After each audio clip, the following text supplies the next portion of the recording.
Hello guys, আমরা ঘাটের ধারে বসে আছি। আমাদের এখানে বৃষ্টি হচ্ছে, খুব পরিমাণ বৃষ্টি, 40 অবধি, মানে কি আর বলবো, কলা বাগান পর্যন্ত থাকছে না, এতটা বৃষ্টি হচ্ছে। চারদিকে বৃষ্টি, শুধুই বৃষ্টি। আমরা এখানে সব বসে আছি। কঠিন বৃষ্টি আমাদের এখানে, দোকানে মোকানে আমরা সব বসে আছি।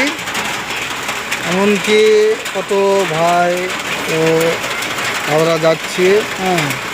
আমাদের টোটো লাইনে ভিড়ে আছে। আমরা যাব বেথুয়া, তো আমরা যেতে পারছি না, এত প্রচুর তোমার বৃষ্টি হচ্ছে, কি আর বলবো। দাদা, কেমন জোর বৃষ্টি হচ্ছে তোমাদের এখানে? খুব। তাহলে আপনার বাড়ি কোথায়?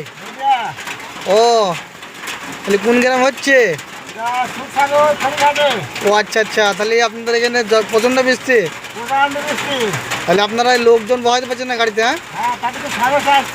সমস্যা হচ্ছে। তাহলে তো টোটোতে লোক না বসে তো পয়সাও দেবেন আপনাদের। সেটাই তো সম্ভব। তাহলে কি করি, যাই হোক, বৃষ্টি থামলি আমরা সবাই যাবো বেথুয়া। তাহলে আপনি নিয়ে যাবেন কিন্তু।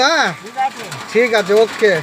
এই দাদাটা ঘাট থেকে উঠতে পারছে না, এত বৃষ্টি হয়েছে, 7-8 জনা ঠেলছে, তাও গাড়ি উঠছে না। এই এক দাদা আসছি ছাতি মাথায় দিয়ে, মানে অনেক দূর থেকে চলে আসছি পলাশিপাড়া।